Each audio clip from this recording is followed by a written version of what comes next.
The mess hall at Forward Operating Base Granite hummed with the usual evening chaos. Metal trays clattered against tables. Conversations overlapped in a dozen competing volumes, and the smell of reheated chicken and overcooked vegetables hung thick in the air. Corporal Raina Thorne stood in the serving line with her tray, her gray eyes scanning the room with the practiced efficiency of someone who always knew her exits. She wore her uniform like everyone else, her dark hair pulled back in the same regulation bun. But there was something in the way she held herself that suggested careful economy of movement, as though every gesture had been considered and refined. Staff Sergeant Vance Kellerman commanded the center table like a throne.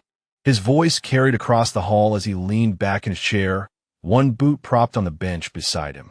He had the build of someone who lived in the gym and the confidence of a man who had earned his reputation through 12 confirmed kills over 2 deployments. The soldiers around him listened with the attention reserved for good storytellers and popular leaders. They were talking about Helmand Province, about a firefight that had gone sideways until Kellerman made a shot that dropped a hostile at 400 meters. He described the wind, the angle, the way the target fell. The table erupted in appreciative noise. Raina took her seat at the far end of a different table, near the wall. She preferred the periphery, always had. A few soldiers glanced her way. The new arrival always drew some attention, but most ignored her in favor of their own conversations. She began eating with the same methodical precision she applied to everything else, cutting her chicken into uniform pieces. Specialist Drew Cabrera dropped his tray across from her with a friendly grin. He was young, maybe 22, with the kind of eager energy that deployment had not yet worn down. "So you just got here yesterday, right?" he asked. "Where were you before this?" "Around," Raina said. Her voice was quiet but clear, carrying just far enough to be heard. Cabrera waited for more, but when nothing came, he shifted topics. "Kellerman over there," he nodded toward the center table, "was just telling us about his longest shot. 400 meters in Helmand. Pretty impressive stuff. You seen much action?" "Some," Raina said. "Before we continue, drop a comment and let us know what state you're watching from.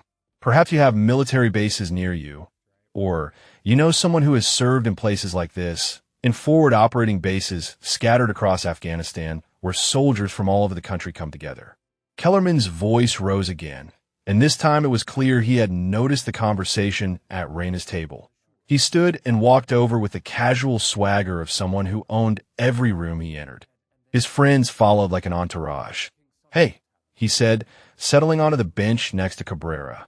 "You are the new corporal, right? Thorne?" Raina looked up and met his eyes. "That is right." Kellerman smiled, but there was an edge to it. "We were just swapping war stories. You got any good ones? Where did you deploy?" "I have been around," she said again. "Around," Kellerman repeated, his smile widening. "That is specific. Come on, humor us. Any firefights? Any confirmed kills?" The table had gone quiet now. Other nearby soldiers turned to watch. Raina set down her fork and considered the question for a moment, her expression neutral. "I have 47 confirmed," she said simply.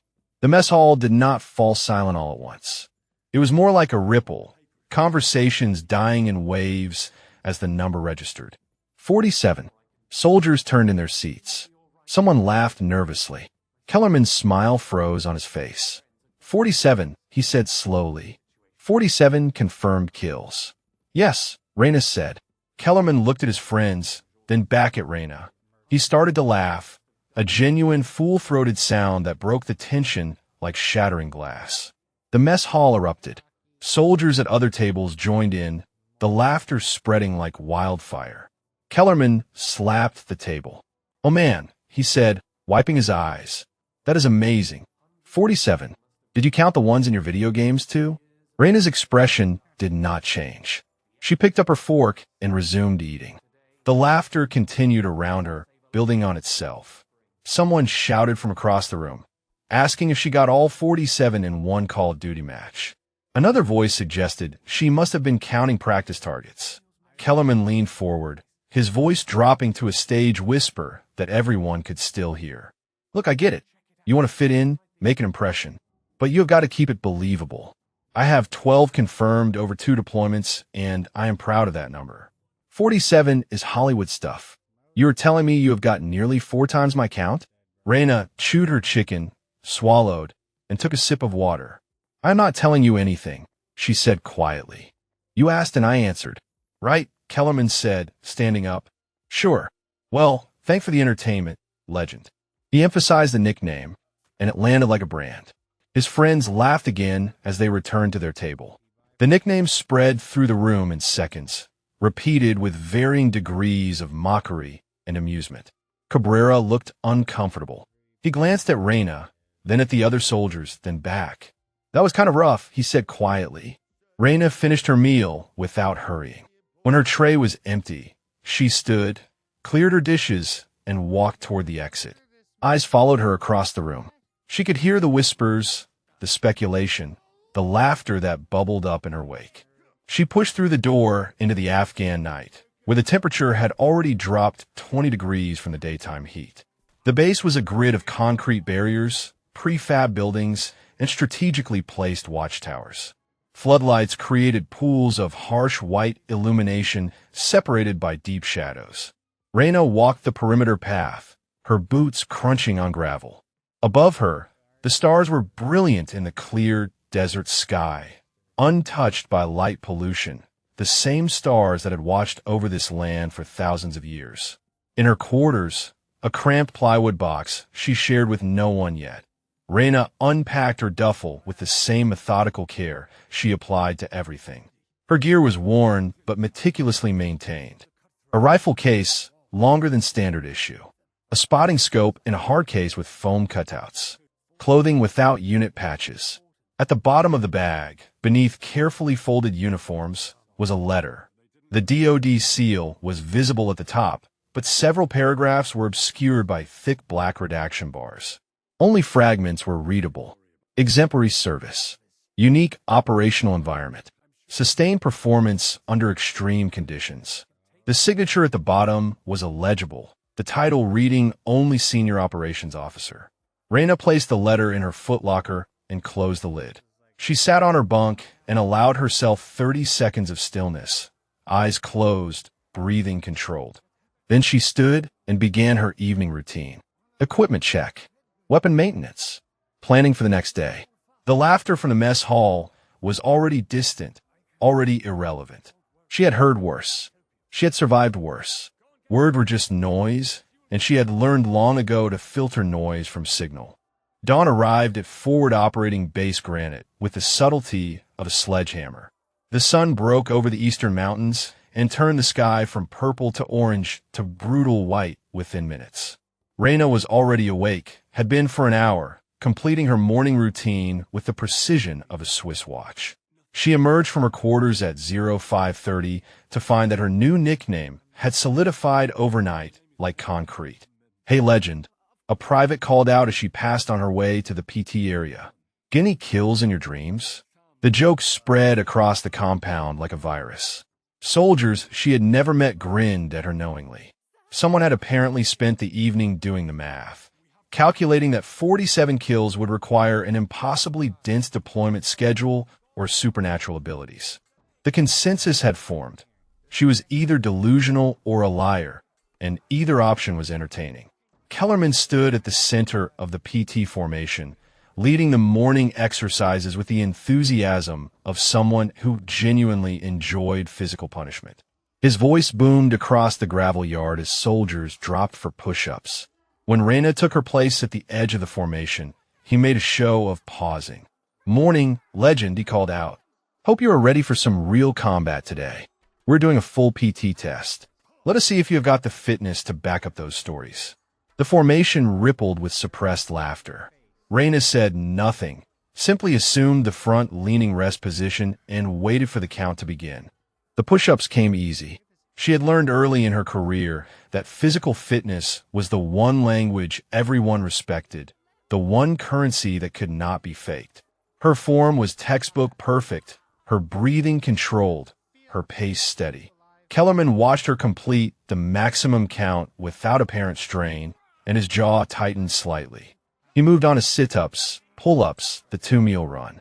Reyna matched or exceeded every standard, never showing off but never struggling. It should have earned respect. Instead, it seemed to irritate Kellerman further, as though her competence in this area somehow made her claims about marksmanship more offensive. After PT, during the weapons maintenance hour, Kellerman held court in the armory. He had arranged his rifle on the cleaning mat like a museum piece and was explaining basic marksmanship principles to a group of newer soldiers. His voice carried clearly across the room to where Reyna sat methodically disassembling her M4.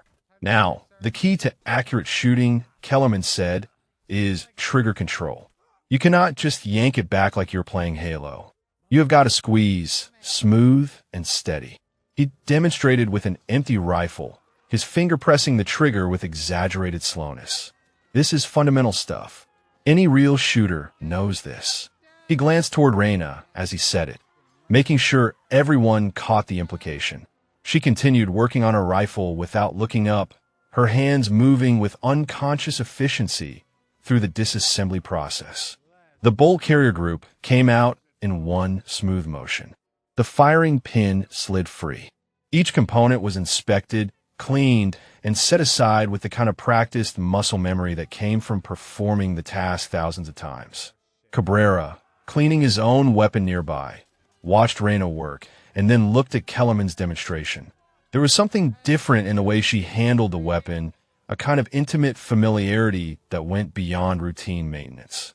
When she reassembled the rifle, she did not need to look at her hands. The components simply came together in the correct order, the pins sliding home with precise clicks. Lieutenant Marcus Holloway entered the armory and surveyed the room with the weary expression of an officer who had been deployed too many times to care about anything except mission completion. He was in his mid-30s, running slightly to fat around the middle, with thinning hair and permanent exhaustion etched into his face. "Kellerman," he said, "I need you to brief the new patrol routes this afternoon. And someone find me the maintenance reports for the vehicles." Kellerman straightened. "Yes, sir." He hesitated, then added, "Sir, about the new corporal." "Thorne, what about her?" Holloway said, already losing interest. "Just making sure we are on the same page about her placement. Given her unique claims about her combat record, I was not sure if you wanted her on regular patrol rotations or if we should ease her into things." Holloway looked over at Reyna, who was reassembling her rifle without apparent interest in the conversation. "What claims?" "She says she has 47 confirmed kills," Sir Kellerman said. The number hung in the air like a challenge. Holloway's eyebrows rose. 47. He walked over to Reyna's station. "That true, Corporal?" Reyna looked up, meeting his eyes with that same neutral expression. "Yes, sir." "For what deployments?" "Various assignments, sir. My previous postings were specialized." Holloway waited for elaboration. When none came, he nodded slowly. "Well, that is quite a number. I will pull your file, and we will discuss your assignment. For now, you are on Tower Watch. Tower 3, starting at 1300. He walked away before Reyna could respond. Tower Watch was the least desirable duty on the base, a 12-hour shift of staring at empty desert and fighting boredom. It was also the assignment typically given to soldiers who were being punished or sidelined. The message was clear. Kellerman smiled. Tower Watch, perfect place for someone with legendary sniper skills. You will have plenty of time to imagine more targets. The soldiers around him laughed. Reyna finished reassembling her rifle, ran a function check, and stood. She racked the charging handle once, the metallic sound sharp in the armory, then slung the weapon and walked out without a word. Private First Class Zoe Hammond caught up with her outside, jogging slightly to match Reyna's steady pace. Hammond was a medic, early 20s, with the kind of earnest determination that suggested she actually believed in making a difference. "Hey," she said, slightly out of breath. "I just wanted to say that what they're doing in there, it is not right. Kellerman is being a complete ass." Reyna kept walking. "It is what it is, but you could report it. Hostile work environment or something. I would back you up." Reyna stopped and turned to face Hammond. Her gray eyes were calm but distant. "I appreciate that," she said, "but I do not need anyone to fight my battles. This will sort itself out." How? Hammond asked. By letting them mock you until they get bored? Something like that, Raina said. She resumed walking. That afternoon, Raina climbed the wooden stairs to Tower 3 with her gear bag slung over her shoulder. The tower was a plywood box on stilts, reinforced with sandbags and equipped with a radio, binoculars, and a mounted M240 machine gun. The soldier she was relieving looked grateful to be leaving. Anything to report? Raina asked. Whole lot of nothing, he said. Same as every day. He clambered down the stairs with the urgency of someone escaping prison. Raina set up her position with methodical care. She checked the machine gun, confirmed the radio frequencies, scanned the perimeter with the binoculars. The landscape beyond the wire was tan and empty. Rolling hills dotted with scrub brush that shimmered in the heat. Mountains rose in the distance, their peaks still holding snow despite the season. She settled into the observer's chair and pulled out a small notebook, the kind with a waterproof cover. Inside were pages of careful handwriting, notes about wind patterns, elevation adjustments, temperature effects on ballistics. At the back were sketches of terrain features, distance estimates, fields of fire. It was the working journal of someone who had spent considerable time thinking about very long-distance shooting.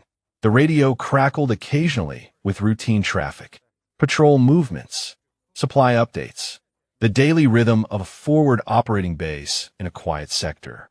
Raina listened with half her attention while the other half cataloged the terrain, identifying likely approach routes, calculating ranges to distant features, noting how the wind moved through the valleys. Hours passed. The sun tracked across the sky. Down below, she could see Kellerman moving between buildings, his confidence visible even from this distance. He stopped to talk with soldiers, his gestures animated, and several times she saw groups of men look up toward her tower and laugh. Let them laugh, she thought.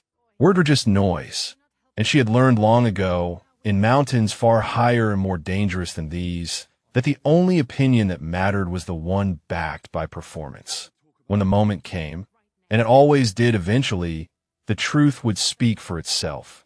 Until then, she would wait with the patience that had kept her alive through 3 years of operations that officially never happened. 3 days of tower watch bled together in a haze of heat and isolation. Raina watched the sun rise and set from her elevated perch, listening to radio chatter that rarely involved her, scanning terrain that remained stubbornly empty. Below, the base continued its routines without her. Kellerman's campaign of mockery had evolved from active ridicule to casual dismissal, which somehow felt more complete. She descended from the tower on the 4th morning to find the day room had acquired a new decoration. Someone, almost certainly Kellerman, had created a poster board titled The Hall of Legends. At the top was Raina's name, followed by an absurd list of fictional accomplishments. 47 confirmed kills, 365 unconfirmed. Single-handedly defeated the Taliban using only harsh language. Can hit targets in other time zones. The list continued in that vein, each entry more ridiculous than the last. Soldiers gathered around it throughout the morning, reading entries aloud and adding their own suggestions with markers that had been helpfully provided. Cabrera stood nearby looking uncomfortable, but he did not object. Even Hammond, who had offered support days earlier, merely shook her head and walked past without removing it. Raina stopped in front of the board long enough to read it completely. Her expression remained neutral, but something in her jaw tightened almost imperceptibly. She continued to the Chow Hall without comment. The whispers followed her like a shadow. Physical training that morning was a special event. Kellerman had organized a timed run through the obstacle course, complete with full combat loads. He announced it with enthusiasm, explaining that real combat veterans needed to maintain peak conditioning. His eyes found Raina in the formation, and his smile took on an edge. "Let us see who can actually perform under pressure," he said. The course was brutal by design. Over-under obstacles, rope climbs, a wall that required teamwork to scale, crawls through mud under barbed wire. All of it while wearing 40 pounds of gear in heat that was already pushing 90 degrees. Kellerman led the first group, attacking each obstacle with aggressive speed, his muscles straining, but his form solid. He finished with a respectable time and stood at the end, hands on his knees, breathing hard but satisfied. Reyna ran in the third group. She moved through the course with an economy of motion that contrasted sharply with Kellerman's power-driven approach. Where others muscled through obstacles, she found efficient paths. Where others rushed and wasted energy, she maintained steady pace. Her breathing never became ragged. At the wall, she scaled it alone while others formed human ladders. At the rope climb, her technique was textbook perfect, legs doing most of the work. She crossed the finish line with the second-best time of the day. Only one other soldier, a specialist who ran cross-country in college, had beaten her. Kellerman's time was fourth. He stared at the board where times were posted, and something dark flickered across his face. Being outperformed by the person he had spent days mocking created a cognitive dissonance he could not quite process. Instead of acknowledgement, he doubled down. Well, he announced loudly, I guess running away is a useful skill for someone who makes up war stories. The formation laughed, but it sounded slightly forced. Cabrera was staring at Reyna with an expression that suggested he was starting to recalculate his assumptions. She stood at the edge of the group, her breathing already returned to normal, and said nothing. That afternoon, Lieutenant Holloway finally received Reyna's personnel file. He sat in his office with the folder open on his desk, reading the same page 3 times because it made no sense. Her training records were exemplary. Expert marksman qualification, advanced reconnaissance courses, survival schools, language training in Pashto and Dari. But her assignment history was a nightmare of redactions. Previous unit assignment, attached, classified operations. Deployment history, redacted. Combat action, redacted. The few sentences that remained intact were frustratingly vague. Sustained operations in denied territory. Extended duration in austere environment. Performance exceeded all expectations. He picked up his phone and called the personnel office at Bagram. I need clarification on a file, he said. Corporal Reyna Thorne. Can you pull her complete record? The sergeant on the other end tapped keys for a moment. Sir, that file is flagged. I cannot access details without special authorization. It shows her current assignment to your location, but previous postings are restricted above my clearance level. What does that mean? Holloway asked. It means someone higher up the chain does not want her history widely distributed, sir. Could be intelligence work, could be special operations liaison, could be a dozen other things. You would need to request access through your S2 shop, and even then it might get denied. Holloway hung up and stared at the folder. A corporal with a classified background. It was unusual, but not unheard of. Intelligence analysts sometimes had restricted files. Translators who worked with sensitive sources. But Reyna's file had the feel of something operational, not analytical. And 47 confirmed kills did not come from sitting in an operations center. He walked out to find Master Sergeant Calvin Ridge, the oldest NCO on base and the closest thing to institutional memory the unit had. Ridge was in the motor pool, supervising maintenance on a Humvee that had been making suspicious noises. The old sergeant was in his mid-40s, but looked older, his face weathered by 2 decades of deployments. He had the kind of quiet competence that came from seeing everything twice. Ridge, Holloway said, what do you make of Thorne? Ridge straightened, wiping his hands on a rag. The new corporal with the classified file? You have seen her file? No, sir, but I recognize the type. I have worked with contractors before. CIA, Special Activities Center, those kinds of folks. They move through regular units, sometimes transitioning back to conventional service after their contracts end. The really quiet ones, the ones who do not talk about their work, those are usually the real deal. You think her kill count is legitimate? Ridge shrugged. I think someone spent a lot of effort making sure her background stays buried. That does not happen for people who exaggerate. And I have been watching her. The way she moves, the way she handles her weapon, the way she scans terrain. That is not someone playing pretend, sir. That is someone with hard-earned instincts. Holloway nodded slowly. Kellerman is making her life difficult. Kellerman is an idiot, Ridge said flatly. Good at his job, but too proud to recognize when he is out of his depth. He sees a corporal and assumes she is beneath him. He does not see what she might have done before she became a corporal. Should I intervene? Ridge considered this. Not yet, sir. Let play out a bit longer. Either she will prove herself, or she will not. But my money is on her. I have seen her type before. They do not need defending. They just need opportunity. That evening, in the armory, Reyna requisitioned ammunition for a range session. The supply sergeant, a bored-looking private first class, raised his eyebrows at her request. You want him 118 LR? He asked. That is sniper-grade stuff. We do not usually issue that for regular practice. I am qualified for it, Reyna said. The private checked his computer.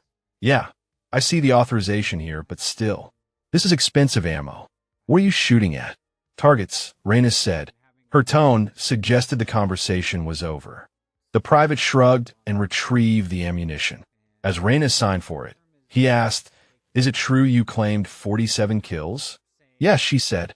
The private laughed. Man, Kellerman is having a field day with that. Everyone thinks it is hilarious. I'm sure they do, Reyna said. She took the ammunition and left. In her quarters that night, she laid out her gear with ritualistic precision. The modified rifle case, the spotting scope, the range-finding equipment, the custom ammunition loads. Each item was checked, cleaned, and prepared.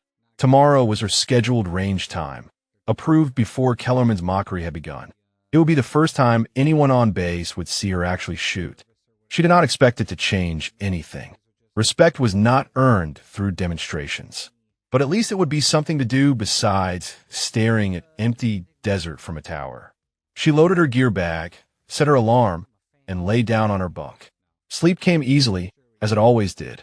She had learned long ago in the mountains to take rest wherever she could find it, because you never knew when the next opportunity would come. The range at Forward Operating Base Granite was a strip of dirt and berms carved into the desert about a kilometer from the main compound. Target stands dotted the landscape at varying distances, from 50 meters out to 800. Beyond that, the terrain simply continued into empty wilderness, which made it theoretically possible to shoot at longer ranges if anyone had the equipment and skill to do so. Most soldiers never bothered. Standard infantry engagements rarely exceeded 400 meters, and 800 was considered ambitious. Reyna arrived at dawn carrying her rifle case and gear bag. The range was empty, which was exactly what she had requested when scheduling her time. The range safety officer, a specialist named Torres who looked like he would rather be sleeping, checked her authorization and yawned. You have got the range until on 100, he said. What distance you shooting? Start at 300, she said. Work my way out from there. Torres nodded absently and retreated to the safety shack, where he could monitor from shade. Reyna walked to the firing line and began her setup with methodical precision. The rifle case opened to reveal a weapon that made Torres do a double-take through his binoculars. It was not the standard M4 or even the M110 sniper rifle the designated marksman used. This was something else entirely. A heavily modified bolt-action rifle with a distinctive profile that suggested serious long-range work. The scope mounted on top was easily worth more than a standard service rifle. She assembled her shooting position like an engineer building a bridge. A shooting mat laid precisely. A bipod extended to exact specifications. A small notebook open to a page covered in calculations and environmental notes. A Kestrel weather meter pulled from her bag to check wind speed, temperature, and barometric pressure. She recorded the readings in her notebook with neat handwriting. The sun climbed higher. Heat began radiating off the desert floor in visible waves. Reyna loaded her rifle with the precision ammunition she had requisitioned, each round placed with care. She settled into position behind the weapon, her body forming the relaxed but controlled posture of someone who had done this thousands of times. Her breathing slowed. Her eye found the scope. The 300-meter target appeared in crystal clarity. The first shot cracked across the empty range with authority. Through the spotting scope, Torres saw the hit, center mass on the target. He made a note on his clipboard. Standard enough. The second shot followed 10 seconds later. Another center hit, then a third, fourth, fifth. Every round found the 10 ring with mechanical precision. Reyna stood, adjusted her equipment, and moved her aim to the 500-meter targets. The process repeated. Settle, breathe, calculate, shoot. Each round a perfect expression of ballistic science and human skill. Torres was no longer looking bored. He was actually paying attention now, watching through the powerful spotting scope the range kept for safety monitoring. At 600 meters, she adjusted her scope elevation and made notes about the mirage effect the heat was creating. The targets at this distance were barely visible to the naked eye, small silhouettes that wavered in the thermal distortion. She fired 5 rounds. 5 hits. Torres checked his target log to make sure he was reading the numbers correctly. By the time she moved to the 800-meter line, word had begun to spread. Cabrera arrived first, having heard from Torres over the radio that something interesting was happening at the range. Then Hammond showed up, curious. Within 30 minutes, a small crowd had gathered on the observation berm, watching through whatever optics they could find. Reyna seemed oblivious to the audience. She was locked into her shooting routine, a rhythm that required total focus and excluded external distractions. 800 meters. Adjust for the increased wind at distance. Account for the bullet drop. Calculate the angle. She fired slowly, methodically. Each shot required verification through the spotting scope, adjustment of aim based on observed impact, refinement of technique. Every round hit the target. Not just hit it, but grouped so tightly that the holes overlapped. Torres radioed back to base with an update that brought even more spectators, including several NCOs who wanted to see what the commotion was about. Kellerman arrived with his usual entourage. He stood on the berm with his arms crossed, watching through borrowed binoculars. Someone handed him the target log. His jaw tightened as he read the distances and hit percentages. That is good shooting, he admitted grudgingly. For 800 meters. But 800 is not exactly extreme range. Reyna, still positioned behind her rifle, made an adjustment to her scope. She consulted her notebook, checked her weather meter again, and then scanned the terrain beyond the established targets. There was a rock formation at approximately 1,200 meters, a distinctive boulder about the size of a human torso. She had spotted it earlier and calculated the range using her equipment. Torres, she called out, her voice carrying clearly across the range. I'm going to shoot at that rock formation at 1,200 meters. The large boulder, slightly left of center. Torres looked through his spotting scope, found the rock, and felt his stomach drop. That is way beyond our established range, he said. I'm not sure I can properly observe hits at that distance. I will call my shots, Reyna said. If you can see splash for misses, that will be sufficient. Kellerman laughed from the berm. This should be good. 1,200 meters with iron sights would be a challenge for anyone. Let us see the legend work her magic. Reyna settled back into position. This shot was different. The calculations more complex. Wind at distance was not uniform. It varied in speed and direction through different terrain features. Temperature gradients affected the bullet's flight path. The Earth's rotation became a factor at extreme range. She made notes, cross-referenced data in her book, and entered adjustments into her scope with careful clicks. The crowd on the berm had gone quiet. Even Kellerman had stopped talking. There was something compelling about watching someone attempt something difficult, even if you expected them to fail. Reyna's breathing slowed to the point where it seemed like she might not be breathing at all. Her finger rested on the trigger with feather-light pressure. The moment stretched out, time becoming elastic. Then the rifle cracked. Through the spotting scope, Torres saw the boulder. For a second, nothing. Then dust exploded from its surface, a puff of pulverized stone marking the impact. He keyed his radio with hands that were suddenly less steady. Hit, he transmitted. That was a hit. The berm erupted in surprise conversation. Soldiers turned to each other, confirming what they had seen. Kellerman lowered his binoculars slowly, his expression complicated. Could have been lucky, someone said. Reyna fired again. 10 seconds later, another dust cloud from the boulder. Torres confirmed the second hit. The conversations on the berm died down. She fired a third round.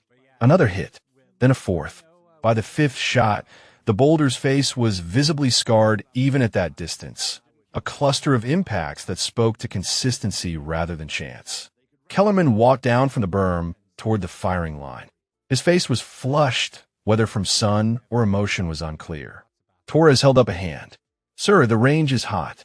You need to stay behind the line." "I need to see that rifle," Kellerman said. "After she is done shooting," Torres replied firmly. Reyna fired 3 more rounds at the distant boulder, each one connecting with the same methodical precision. Then she cleared her weapon, made it safe, and stood. The crowd on the berm had grown to nearly 30 soldiers. Word was spreading through the base like wildfire.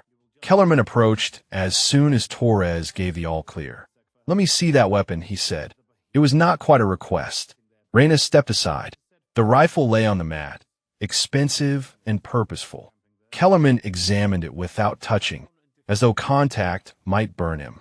"That is not standard issue," he said. "No," Reyna agreed. "Where did you get it?" "It is mine. Personal equipment approved for deployment." "And the scope?" "That looks like it costs more than my truck." "It does its job," Reyna said. Kellerman straightened. 1,200 meters is impressive. I will give you that. But it is still a controlled environment. No stress, no incoming fire, all the time in the world to calculate your shots. Combat is different. "Yes," Reyna said quietly. "It is." Something in her tone made Kellerman pause. There was no defensiveness, no pride, just a simple acknowledgement that carried weight he could not quite identify. He wanted to say more, to diminish what he had just witnessed, but the words would not come. Instead, he turned and walked back toward the berm where his friends waited with questions he did not want to answer. The intelligence briefing room was cramped and stale, filled with the smell of old coffee and stress. Lieutenant Holloway sat at the head of the table, studying satellite imagery projected on the wall. Taliban activity in the surrounding mountains had increased over the past week. Radio intercepts suggested they were planning something, though exactly what remained unclear. Supply convoys were being harassed with increasing frequency. Observation posts reported more movement at night. The pattern suggested a buildup. Master Sergeant Ridge stood beside the projection, pointing out key terrain features with a laser pointer. "We have identified 3 likely attack routes," he said. "Here, through the northern wadi. Here, along the ridge line to the east. And here, the southern approach through the village ruins. All 3 offer concealment and covered approaches to within effective small arms range of our perimeter." Kellerman leaned forward in his chair. "What is our response posture?" Holloway tapped his pen against the table. "We are reinforcing observation posts and increasing patrol frequency. I want eyes on all 3 approaches around the clock." He paused, then added, "I am also requesting additional sniper support from Bagram." "We have designated marksmen," Kellerman said. "My squad has 2 qualified shooters who can cover those approaches." Ridge exchanged a glance with Holloway. "With respect, Staff Sergeant, designated marksmen are trained for targets out to 600 meters, maybe 800 on a good day. These approaches offer firing positions significantly beyond that range. If the Taliban set up heavy weapons in the high ground, they can hit us from 12 to 1,500 meters. We need someone who can engage at those distances." Kellerman's jaw tightened. He knew where this was going. "You're talking about Thorne?" Ridge nodded. "After yesterday's range performance, yes. She has demonstrated capability at extended range that exceeds anything else we have on this base. She shot at rocks in a controlled environment," Kellerman said. "That does not mean she can perform under combat stress. And it still does not explain her claimed kill count." Holloway set down his pen. "I have been trying to get clarification on her file. Her previous assignments are heavily redacted, but everything I can access suggests specialized training and operational experience. Ridge thinks she might be a contractor transitioning back to regular service.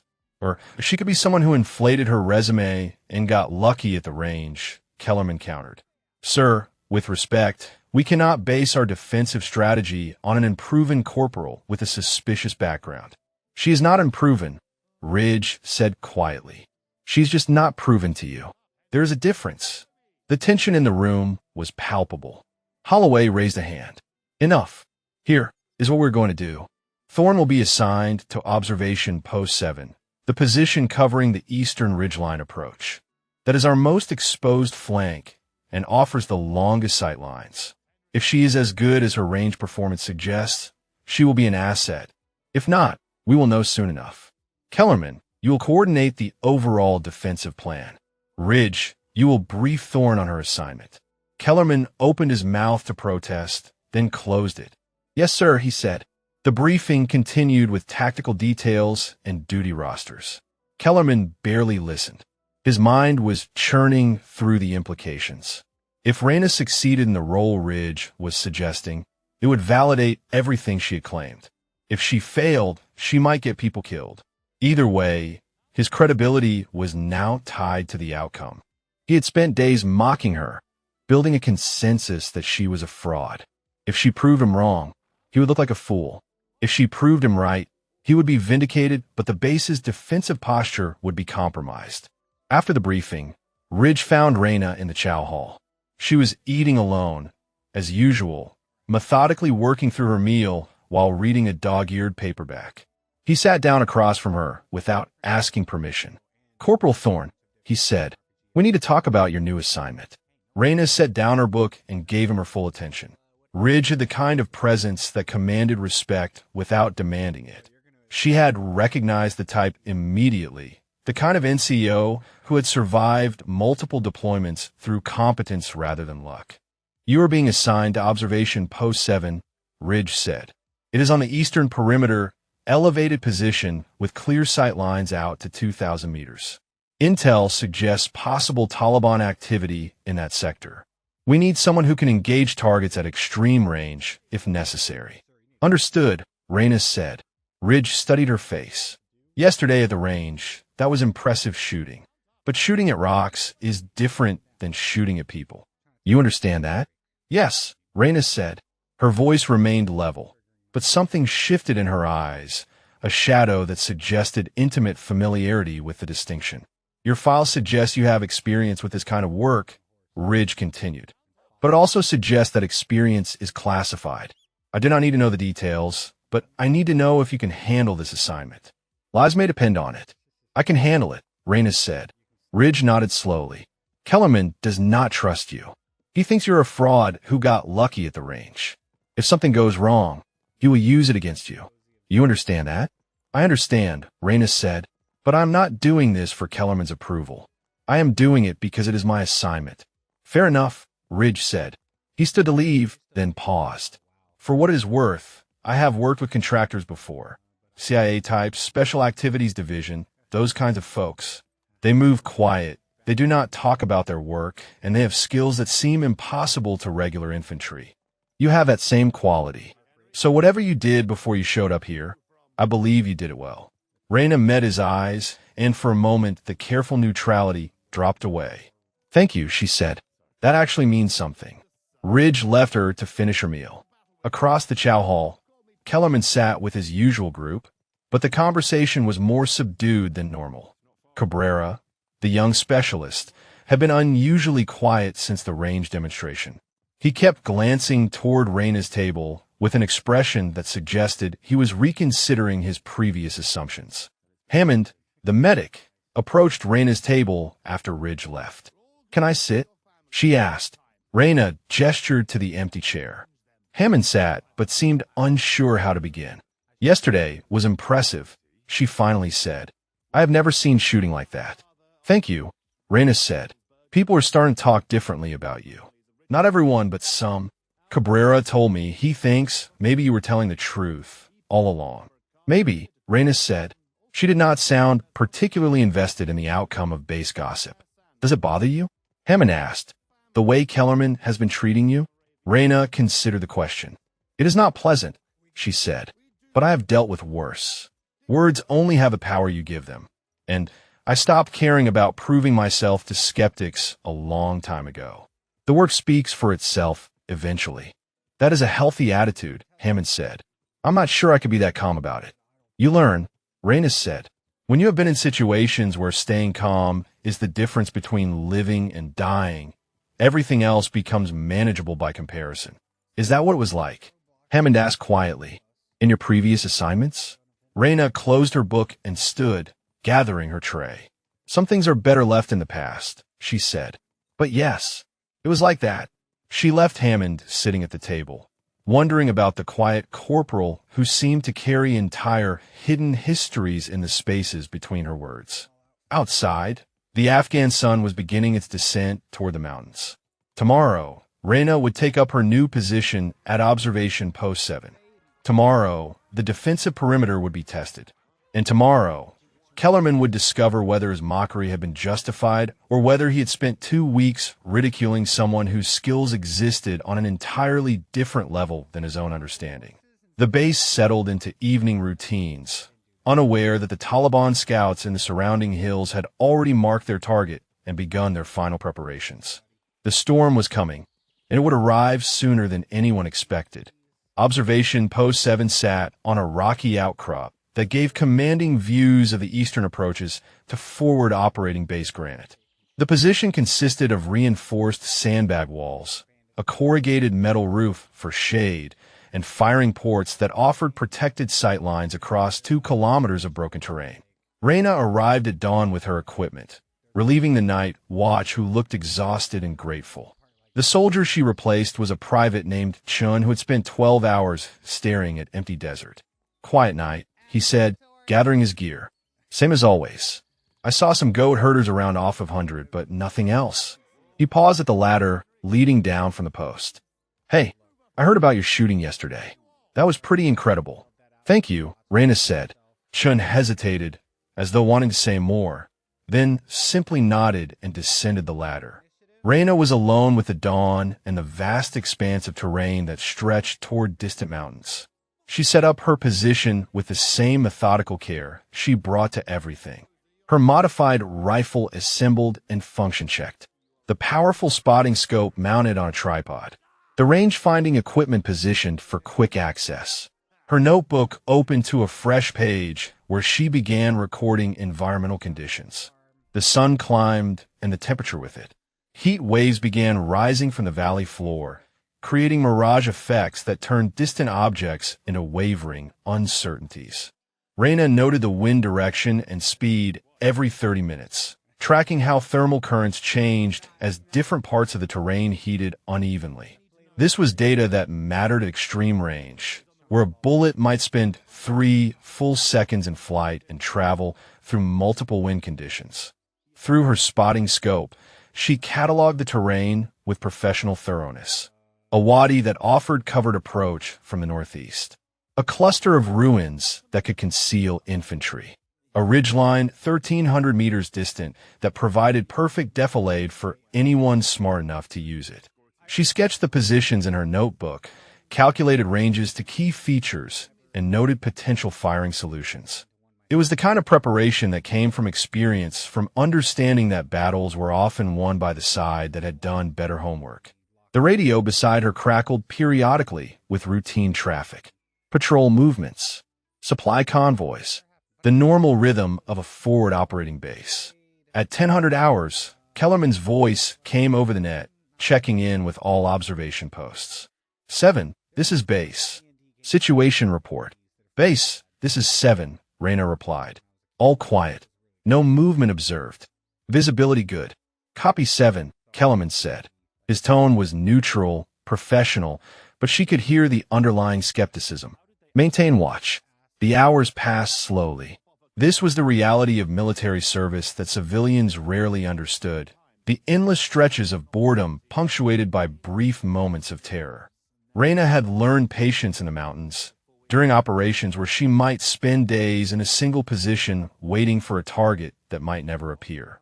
She knew how to exist in the present moment without restlessness, how to maintain alertness without tension. At 1300 hours, she spotted movement. 3 figures moving along the ridgeline at approximately 1400 meters. She tracked them through the spotting scope, noting their deliberate pace and the way they stayed low. Goat herders moved differently, with less concern for concealment. These were trained fighters conducting reconnaissance. She keyed her radio. Base, this is 7. I have 3 military-age males on the eastern ridgeline, range 1400 meters. They are conducting observation of our position. 7, this is base, Kellerman responded. Can you confirm hostile intent? Negative on hostile intent, Reyna said, but their movement pattern suggests reconnaissance. They're using terrain professionally. Keep eyes on, Kellerman said. Do not engage without authorization. Copy, Reyna replied. She tracked the 3 figures for the next hour as they systematically observed the base's eastern perimeter. They had spotting scopes of their own, and they spent long minutes studying each defensive position. When they finally withdrew, moving back over the ridgeline with the same tactical discipline, Reyna marked their positions in her notebook and estimated the routes they had used. This was preparation for something larger. Reconnaissance preceded action. The timeline might be days or hours, but it was coming. At 1500 hours, Lieutenant Holloway arrived at Observation Post 7, climbing the ladder with evident effort. He was carrying a tactical folder and wearing body armor that made him sweat visibly in the afternoon heat. Corporal, he said, I wanted to check on your position personally. Sir, Reyna said. Holloway studied the observation post setup. Your equipment is impressive. This is your personal gear? Yes, sir. Acquired and maintained at my own expense. Must have cost a fortune, Holloway said. He picked up her notebook and flipped through pages of calculations, environmental notes, and terrain sketches. This is extremely detailed work. Where did you learn to do this? Various places, sir. Different schools and operational experience. Holloway closed the notebook and regarded her with an expression that suggested he was trying to solve a puzzle. Your file is frustrating, Corporal. I have been trying to understand your background for days now. Everything significant is redacted. But Ridge seems to think you are legitimate, and your range performance yesterday was undeniable. So, I'm going to ask you directly. Are you qualified for this assignment? Yes, sir, Reyna said. Kellerman thinks you are a fraud who got lucky, Holloway continued. He thinks placing you here is a risk to base security. Kellerman is entitled to his opinion, sir, Reyna said. But is he right? Reyna met Holloway's eyes. Sir, I've spent 3 years working at distances that make this observation post seem like close quarters. I have made shots in conditions that would be considered impossible by conventional standards. My file is redacted because the operations I supported are still classified. But I can tell you this. I have never missed when lives depended on it, and I do not intend to start now. Holloway held her gaze for a long moment, then nodded. Okay, he said. I am trusting you, Corporal. If the situation develops, you are authorized to engage any confirmed hostile targets at your discretion. You do not need to wait for my approval. This is your sector, and you have the tactical authority to defend it. Understood, Sir, Reyna said. Holloway descended the ladder, leaving her alone again with the heat and the silence. Reyna returned to her spotting scope and continued her watch. The 3 fighters she had observed earlier were gone, but she knew they would return. They had been mapping the base's defenses, calculating fields of fire, identifying weak points. When they came back, it would not be for observation. As the sun began its descent toward the western mountains, painting the sky in shades of orange and purple, Reyna prepared her rifle with particular care. She loaded magazines with her precision ammunition, each round seated with exact pressure. She verified her scope's zero using a distant reference point. She calculated range cards for every significant terrain feature within 2,000 meters, noting elevation adjustments and wind corrections for each position.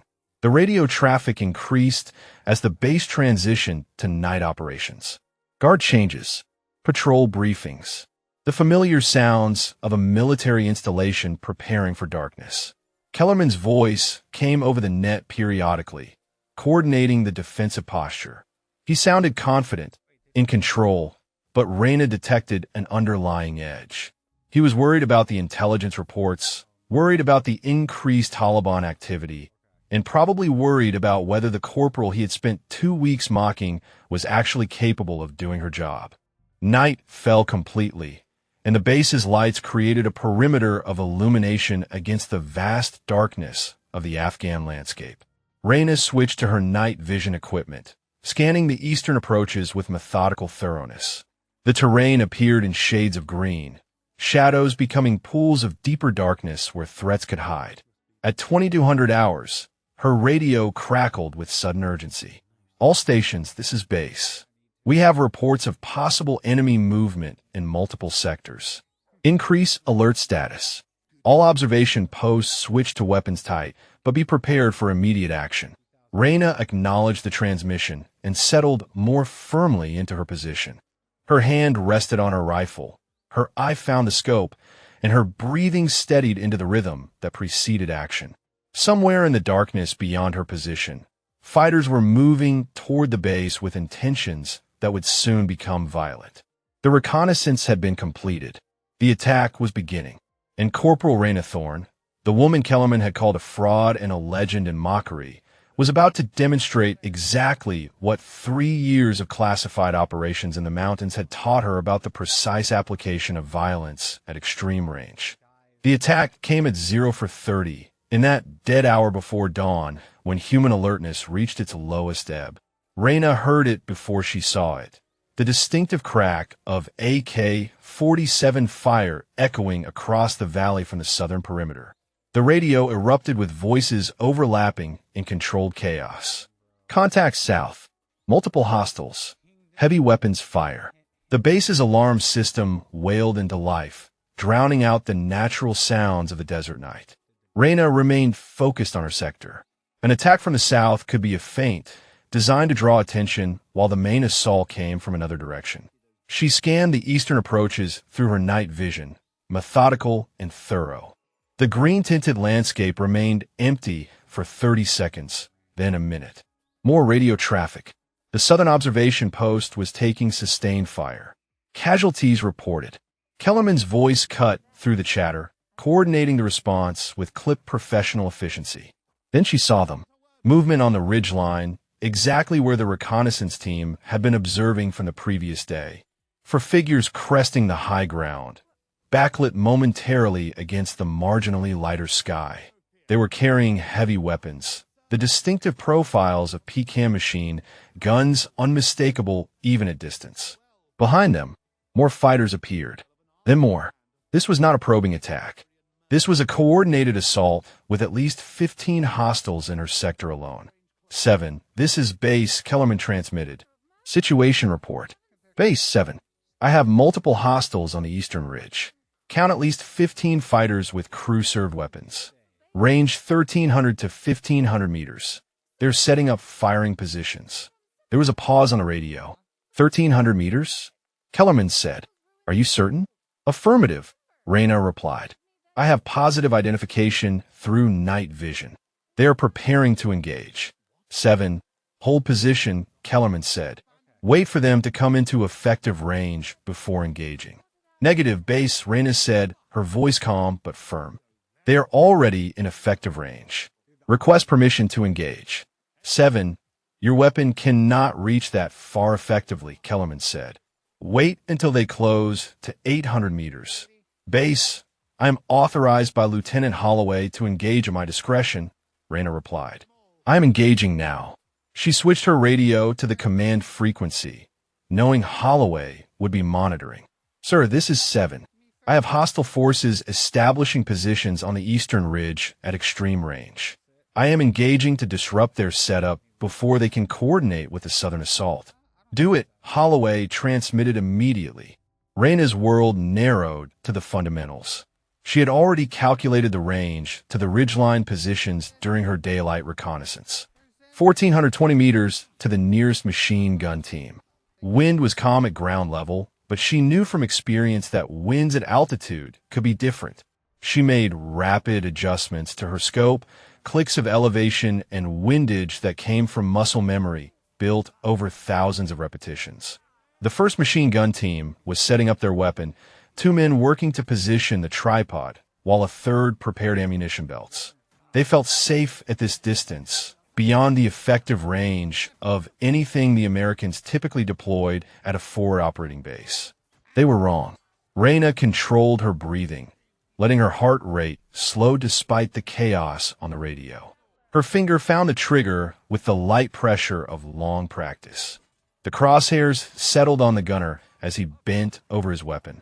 She calculated lead for any potential movement, confirmed her hold, and pressed straight back. The rifle cracked, the recoil pushing into her shoulder with familiar authority. Through her scope, she watched the bullets impact with the detached precision of a professional. The gunner collapsed, his body falling across the machine gun he had been preparing. The other two fighters froze in confusion, unable to immediately comprehend what had happened. They were too far away to have heard the shot. To them, their companion had simply fallen. Reyna worked her bolt, chambering another round with smooth efficiency. The process was automatic, leaving her conscious mind free to focus on the target. She shifted her aim to the second man, who was now reaching for his fallen comrade. The crosshairs settled. Another control press. Another crack. The second man went down. The third fighter finally understood. He abandoned the machine gun and tried to scramble behind the rocks. Reyna led him by 2 body widths, accounting for his movement and the bullet's flight time. Her third shot caught him mid-stride. He tumbled and went still. "Base, this is 7, she transmitted, her voice betrayingly calm. 3 hostiles down at 1420 meters. The eastern machine gun position is neutralized." The radio was silent for 3 full seconds. Then Kellerman's voice, stripped of its earlier confidence. "Say again, 7. Did you say 1400 meters?" "Affirmative," Reyna replied. She was already scanning for the next threat. The other fighters on the ridgeline had witnessed what happened, but were struggling to understand the geometry of the situation. They knew their position was being engaged, but the range seemed impossible. A second machine gun team was setting up further north along the ridgeline, attempting to use a different position. Range 1490 meters. Reyna adjusted her scope, calculated the slightly different angle and elevation, and engaged. The process repeated with mechanical precision. Settle, breathe, press. The machine gunner fell. His assistant tried to take over the weapon. Another shot. Another hit. The Taliban assault began to falter. The fighters on the ridgeline were taking fire from a source they could not identify or return fire against. Some went to ground behind inadequate cover. Others tried to withdraw. Reyna tracked each movement with professional detachment, selecting targets based on threat priority. Anyone carrying a heavy weapon, anyone with radio equipment, anyone attempting to coordinate the others. Her rifle worked like a metronome. Load, aim, fire. Work the bolt. The brass casings ejected and clinked against the observation post's metal floor, creating a rhythmic counterpoint to the distant chaos of the southern engagement. Each shot was independent, each target assessed on its own merits. But together they created a systematic dismantling of the Eastern Assault Force. Ridge's voice came over the command frequency. 7. This is Master Sergeant Ridge. What is your ammunition status? Sufficient, Reyna replied. I am managing my rate of fire. Copy. Continue mission. You are relieving pressure on the southern sector by keeping their support element pinned. The word pinned was generous. The Eastern Assault Force was not pinned. It was being eliminated. Bodies littered the ridgeline where moments before there had been an organized attack force. The survivors were breaking, abandoning their positions, and retreating over the high ground. Reyna let them go. Shooting fleeing fighters was legally justified, but tactically unnecessary. The threat was neutralized. She shifted her attention to the Wadi approach, where she had spotted additional movement during her earlier observations. 3 fighters were attempting to use the covered route to get closer to the base. They were at 1,100 meters, moving in bounds with tactical discipline. Reyna adjusted her aim and engaged the lead fighter. He went down. The other 2 froze, trying to identify where the fire was coming from. She engaged the second fighter. Another hit. The third abandoned any pretense of tactical movement and ran. She let him go. Base, this is 7, she transmitted. Eastern sector is clear. All hostile positions neutralized or withdrawn. I count 8 confirmed at range, 2 more probable. No hostiles within effective engagement range of the base perimeter. Kellerman's response was delayed, as though he was struggling to process the information. Copy 7. Maintain observation. The southern engagement is still active. Reyna reloaded her magazine and continued scanning her sector. The eastern ridgeline was quiet now, the pre-dawn darkness hiding the evidence of what had occurred there. To anyone observing from the base, it would have seemed like nothing had happened in the eastern sector. No tracers streaking through the darkness. No explosions. Just a series of barely audible cracks from observation post 7. Sounds that could have been mistaken for anything or nothing. But Reyna knew the truth. 8 fighters down at ranges between 1,100 and 1,500 meters, each shot taken under combat stress. Each hit confirmed through her optics. The eastern assault had been stopped before it could develop, stopped by a corporal that half the base had spent 2 weeks calling fraud. The irony was not lost on her, but she felt no satisfaction. There was only the familiar weight that came with taking human lives, a weight that numbers could never adequately capture. 47 had become 55. The count continued, each addition making the total feel more burdensome rather than less. The sun rose over forward operating base Granite to reveal a compound transformed by violence. Smoke drifted from damaged structures on the southern perimeter where the Taliban's main assault had concentrated. Medics moved between positions, treating wounded. The engineering team was already assessing damage to defensive walls. 3 American soldiers had been wounded, none critically. The base had held, but the cost in tension and exhaustion showed on every face.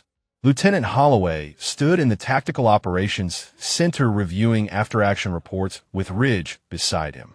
The southern engagement had been fierce, but ultimately unsuccessful. The Taliban had thrown approximately 30 fighters at that sector, supported by RPGs and heavy machine guns. The American response had been effective, if costly in ammunition and nerves. But it was the eastern sector that had everyone talking. Kellerman entered the operations center carrying a tactical map marked with engagement positions. His face was drawn, his usual confidence replaced by something harder to read. "Sir," he said to Holloway, "I need to conduct a battle damage assessment on the eastern ridgeline.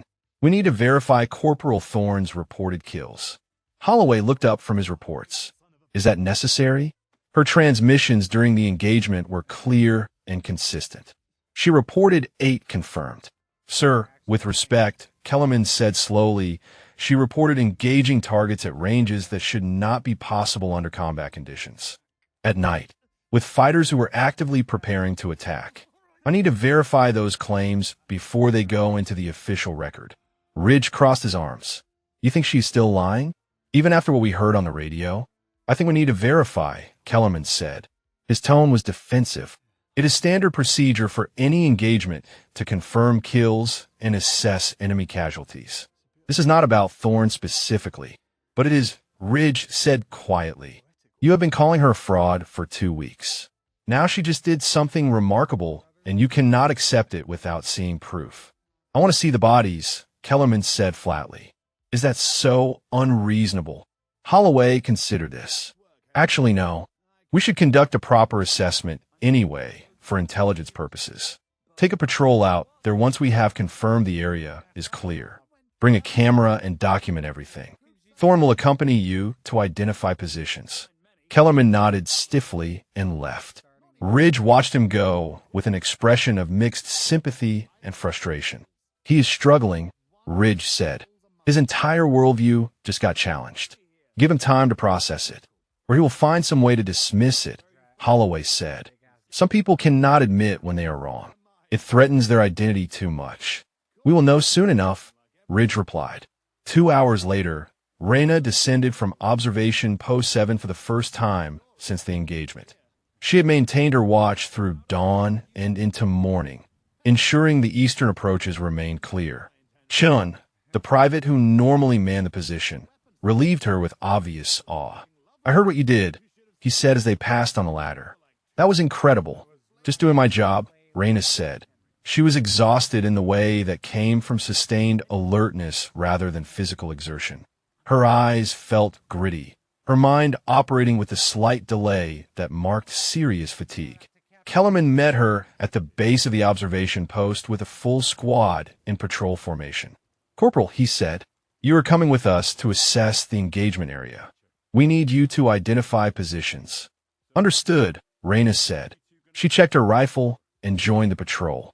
The walk to the eastern ridgeline took 40 minutes. moving carefully through terrain that could still conceal threats. The morning sun was already heating the desert, promising another day of brutal temperatures. They reached the ridgeline where the 1st Machine Gun Team had set up. The scene was stark and undeniable.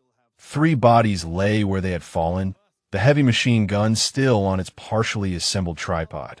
Blood had soaked into the rocky ground, already drying to brown stains in the heat.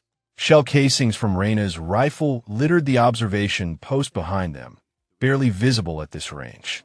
Kellerman walked the position slowly, his camera documenting everything. He knelt beside the machine gun and examined the weapon. This was ready to fire, he said. Another minute, and they would have been engaging the base. Range 1,420 meters, Reyna said quietly. She pointed back toward observation post 7, a tiny structure barely visible in the distance. Kellerman looked at the observation post, then at the bodies, then back at the observation post. He said nothing, but his jaw worked as though chewing words too difficult to speak. The patrol moved north along the ridgeline, finding more bodies at measured intervals. Each position told the same story. Fighters killed at impossible ranges with single shots. At the 4th position, Specialist Cabrera spoke up. Staff Sergeant, these are all headshots or center mass. At over 1,300 meters. In the dark, during an active engagement, he looked at Reyna with something approaching disbelief. How is that even possible? Training, Reyna said simply. And experience. What kind of training? Cabrera asked. The classified kind, Ridge said. He had accompanied the patrol and was conducting his own assessment. He examined one of the fallen fighters' weapons, noting the quality of their equipment. These were not amateurs. They had good gear and they knew how to use it. They just encountered someone better. The patrol reached the final positions where Reyna had engaged fighters in the Wadi approach. 2 more bodies, both killed at 1,100 meters while moving through terrain that should have provided concealment. Kellerman photographed everything with mechanical precision, his face an unreadable mask. As they began the return journey to base, Kellerman finally broke his silence. 8 confirmed, he said, all at ranges exceeding 1,000 meters, most over 1,300, under night conditions with active combat stress. He paused, then forced out the next words. I have never seen anything like it. I did not think it was possible. It is possible when you have done it enough times, Reyna said, when the fundamentals become automatic and you can focus entirely on execution. How many times have you done it? Kellerman asked. Enough that I stopped being impressed with myself, Reyna replied. Her voice carried a weight that suggested the number was higher than anyone wanted to contemplate. The patrol walked in silence for several minutes. Finally, Kellerman spoke again, his voice barely audible. I owe you an apology. He did not look at her, keeping his eyes on the terrain ahead. I spent 2 weeks making you the butt of every joke on base. I called you a fraud. I convinced half the unit that you were lying about your record. And last night, you saved lives because you were exactly what you claimed to be. You were skeptical, Reyna said. That is natural. My father does not give people much reason to believe me. It was not just skepticism, Kellerman said. It was ego. I cannot accept that someone might be better than me at something I pride myself on. Especially not a corporal. Especially not someone I did not know. So I tried to tear you down to protect my own sense of superiority. That was wrong. Reyna considered this. Apology accepted, she said. But understand something. I do not share my kill count because I am proud of it. I carry it. Every single one. 47 before last night, 55 now. That is 55 people who are dead because I was good at my job. Some of them probably deserved it. Some of them were just fighting for what they believed in. Either way, they are gone.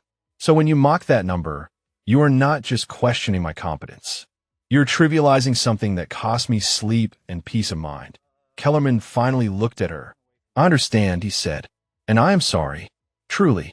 They walked the rest of the way in contemplative silence. Behind them, the eastern ridgeline held its dead under the merciless Afghan sun, silent testament to the reality that some people's capabilities existed far beyond the boundaries of normal expectation. The legend was real, and her skills were written in the permanent ink of combat results. Now everyone knew it, And that knowledge would change everything about how the base functioned and how they looked at the quiet corporal who preferred to stand at the edges of rooms and let her work speak for itself. Word spread through forward operating base Granite like wildfire through dry brush. By the time the patrol returned from the eastern ridgeline, every soldier on base had heard some version of what had happened. The quiet corporal that Kellerman had mocked for 2 weeks had single-handedly stopped an entire assault element at ranges that seemed more fiction than fact. The photographs Kellerman brought back, the documented distances, the undeniable evidence of precision under impossible conditions, all of it circulated through the base with the weight of revelation. The Hall of Legends board in the day room was gone by afternoon. No one admitted to removing it, but its absence spoke volumes. The joke stopped. The sarcastic nickname faded. When Reyna walked through the compound, soldiers stepped aside with something that looked uncomfortably like deference. Some nodded respectfully.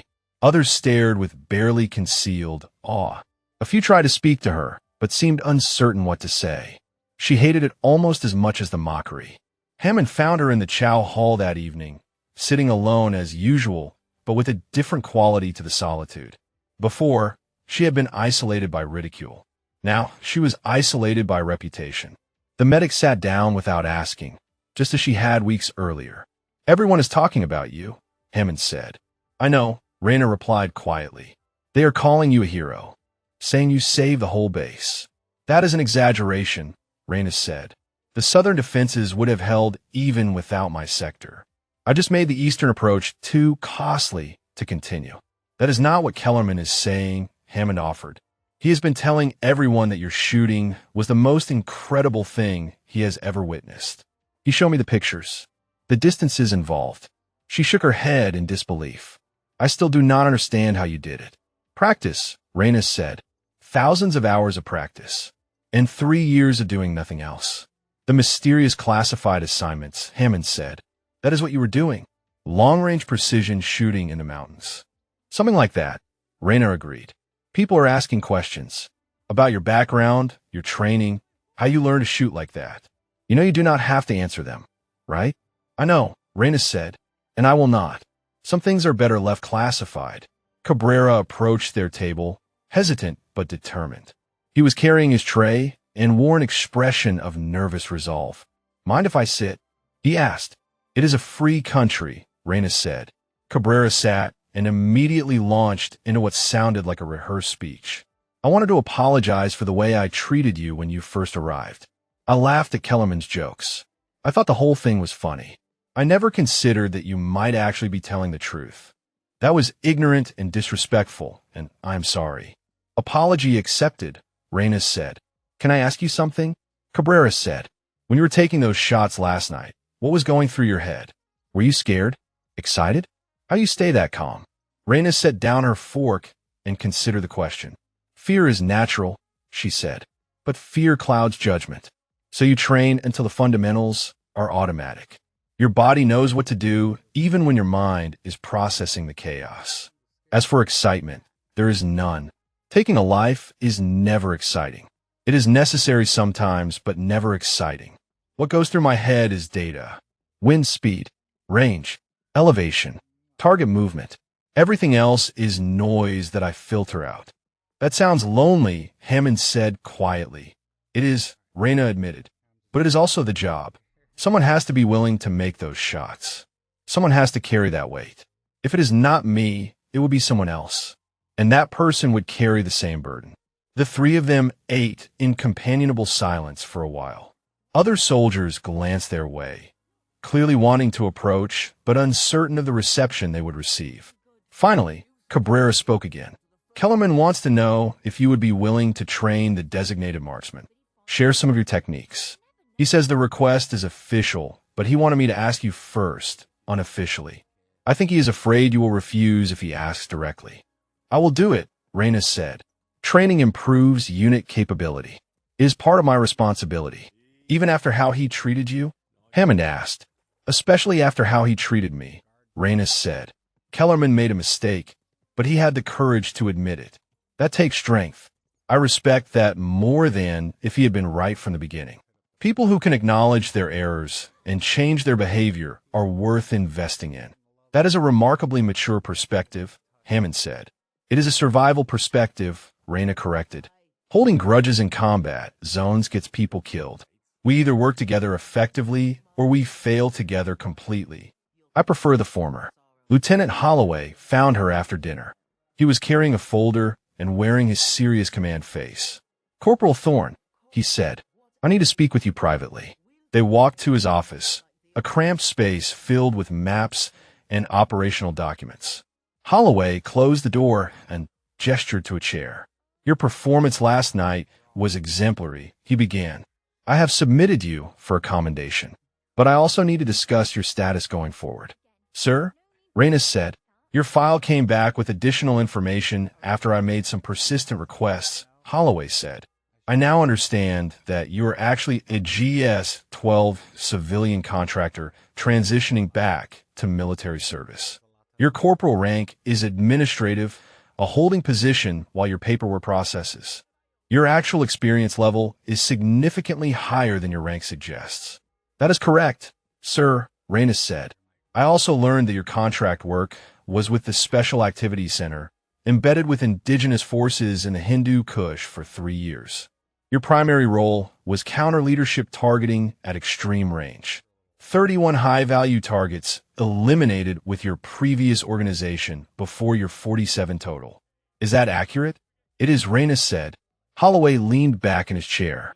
So when you told Kellerman you had 47 confirmed kills, you were actually understating your experience. The previous 16 were under different circumstances, Reyna said. Different chain of command, different rules of engagement. I did not think they were relevant to conventional military service. Holloway rubbed his face tiredly. Corporal, you just stopped an assault force single-handedly using skills that 99% of the military does not possess. You have been working in the most demanding environment imaginable for 3 years. And for 2 weeks, we treated you like a joke. He looked genuinely pained. On behalf of this command, I apologize. You deserve better. I have dealt with worse, Reyna said. That does not make it acceptable, Holloway replied. Going forward, I want you to take a leadership role in our defensive preparations. Work with Kellerman, train the designated marksmen, improve our long-range capabilities. Your expertise is exactly what this base needs. I will do whatever the mission requires, sir, Reyna said. Good, Holloway said. Dismissed. And, Corporal? He paused as she stood. Thank you for not holding our ignorance against us, for doing your job despite the hostile environment we created. That shows character. Reyna nodded and left the office. Outside, the base was settling into evening routines. The temperature was dropping, and soldiers were gathering in small groups, talking and laughing with the relief that came from surviving danger. She saw Kellerman across the compound, standing with Ridge and reviewing what looked like training schedules. He glanced her way and gave a slight nod of acknowledgement. Not friendship exactly, but respect. She returned to her quarters and sat on her bunk, the day's events replaying in her mind. 55 confirmed kills now. Each face remembered, each circumstance cataloged in the mental ledger she kept. The number had grown again, and with it the weight she carried. People saw the skill and were impressed. They saw the results and called it heroic. But they did not see the cost. They did not understand that every number represented a moment of irrevocable finality, a life ended by her decision and her skill. She pulled out her journal and added 8 new entries. Date, time, location, circumstances. The permanent record of actions taken and lives ended. When she finished writing, she closed the journal and locked it away. Tomorrow, she would begin training the designated marksman. Tomorrow, she would help improve the base's defensive capabilities. Tomorrow, she would continue the mission. But tonight, she sat alone with her thoughts and the quiet understanding that competence and recognition were poor compensation for the burden of being exceptional at taking human life. The training began 3 days after the engagement. Reyna stood at the range with 6 designated marksmen arranged in a semicircle around her. Kellerman was among them, having volunteered to participate despite his senior rank. The morning air was still cool, offering a brief reprieve before the heat became oppressive. She had prepared for this session with the same methodical care she brought to everything, organizing her thoughts and creating a progression that would maximize learning. The fundamentals are simple, she began. Her voice was quiet but carried clearly in the desert silence. Breathing, trigger control, sight picture, and follow-through. Everything else builds on those four elements. If you master them, extreme range becomes possible. If you neglect them, even close shots become inconsistent. She demonstrated each element slowly, exaggerating the movements so they could observe. Her breathing pattern, the smooth pressure on the trigger, the way her eye remained focused through the scope even after the shot broke. Then she had them practice dry firing, correcting small errors in form that most would never notice, but that became critical at distance. Cabrera was eager but rushed his trigger press. Reina placed her hand over his and guided him through the motion at half speed. Feel how the pressure builds gradually, she said. No sudden movements. Your finger should surprise you when the shot breaks. A specialist named Morrison had trouble with his breathing. Reina knelt beside him and placed her hand on his chest. You're holding your breath too long. That creates tension and increases your heart rate. Breathe naturally, then pause at the natural bottom of your exhale. That is your window. Kellerman watched these interactions with focused intensity. When his turn came for individual coaching, Reina studied his position critically. Your form is solid, she said, but you're muscling the rifle. At extreme range, you cannot force precision. You have to allow it. Relax your grip slightly. Let the rifle settle naturally. He made the adjustment and fired a practice round. The result was noticeably better. Kellerman looked at the target, then at Reina. That is a subtle difference, he said, but I can feel it. The subtle differences accumulate, Reina replied. A millimeter of error at the muzzle becomes a meter of error at 1,000 meters. Everything matters. They worked through the morning, progressing from dry fire to live rounds at 300 meters, then 500. Reina moved between shooters, offering corrections and encouragement in equal measure. She had a gift for identifying exactly what each person was doing wrong and explaining the correction in terms they could understand. Morrison needed mechanical explanations. Cabrera responded to visual imagery. Kellerman required logical progressions. By midday, the improvement was visible. Groups tightened. Confidence increased. The designated marksmen were not reaching Reina's level, and never would without years of dedicated practice, but they were becoming measurably better than they had been. During a water break, Ridge arrived to observe. He stood on the berm watching Reina coach Morrison through a difficult shot at 600 meters. When Morrison hit the target, Ridge nodded approvingly. This is good work, he said to Holloway, who had joined him. She is a natural instructor. She understands that teaching is not about showing off, Holloway replied.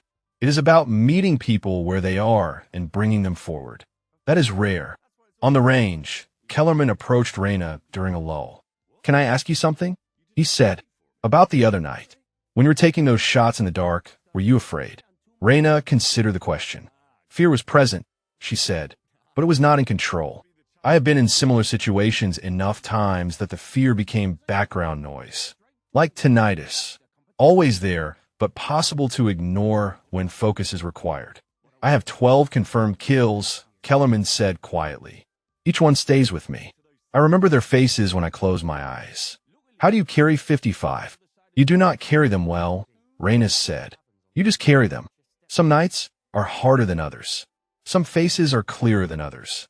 You learn to function despite the weight because the alternative is to collapse under it, and that serves no one. Do you regret it? Any of them? Reina looked out across the empty desert. Regret implies I would make a different choice if given the opportunity. For most of them, I would not. They were threats to people I was responsible for protecting. Eliminating them was the correct tactical decision, but that does not mean I am comfortable with it. Tactical correctness and moral comfort are not the same thing. That is a hard way to live, Kellerman said. It is the price of competence, Reina replied. The better you are at something, the more often you are asked to do it. And in our profession, being good means taking lives efficiently. That creates a particular kind of burden. The training resumed after the break. Reina introduced wind reading, teaching them to observe mirage effects and vegetation movement to estimate wind speed and direction. She showed them how wind at the shooter's position was often different from wind at the target, and how to factor that into their calculations. The concepts were complex, but she broke them into digestible pieces, building understanding incrementally. At 800 meters, she set up a demonstration. This is approximately the maximum effective range for your weapons and current skill level, she explained. Beyond this, the variables become exponentially more complex. But if you master 800 meters, you will be effective in 90% of engagement scenarios. She fired 3 rounds, grouping them in a pattern small enough to cover with her hand. Then she invited each marksman to attempt the same shot. The results varied widely, but everyone hit the target somewhere, which represented significant progress from where they had started. As the afternoon sun began its descent, Reina called the training to a close. "You have all improved significantly today," she said. But improvement is not mastery. Mastery requires repetition until the fundamentals become unconscious. I want each of you to spend 30 minutes daily on dry fire practice. Focus on trigger control and breathing. The live fire will come easier if the basics are automatic. The designated marksman thanked her with genuine appreciation. Even Kellerman, who had arrived that morning with visible discomfort about being trained by someone he had mocked, seemed genuinely grateful. "That was excellent instruction," he said. "I learned more today than in my last 2 qualification cycles combined." "You were receptive to learning," Reina said. "That matters more than the instruction quality. A good student can learn from a mediocre teacher. A poor student will struggle even with excellent teaching." "Will you continue the training?" Kellerman asked. "Make a regular program?" "If that is what the command wants," Reina said. "I am here to serve the mission." After everyone else had left, Ridge approached Reina as she was cleaning her equipment. "You did well today," he said. "Teaching is harder than doing. You have a gift for it." "I had good teachers," Reina replied. "I am just passing along what was given to me." "Your previous organization," Ridge said. "They must have invested heavily in your development. That level of skill does not come cheap or easy." 3 years of intensive work, Reina said. Every day dedicated to becoming better at one specific task. It was immersive in a way that regular military training cannot replicate. When your entire existence revolves around precision shooting in mountain environments, you either excel or you fail. There is no middle ground. And now you are here, teaching corporals and specialists the basics, Ridge said. That must feel like a step backward. Reina secured her rifle case and stood. "It feels like exactly what I should be doing," she said. "Those skills have limited application in the civilian world. Here, they can keep people alive. That gives them purpose beyond the kill count. That makes the burden slightly easier to carry." She walked back toward the compound as the sun painted the mountains in shades of orange and gold. Behind her, the range was empty except for the targets, their surfaces pocked with bullet holes that told stories of incremental improvement and hard-won skill. The designated marksmen would never reach her level, but they would be better than they were.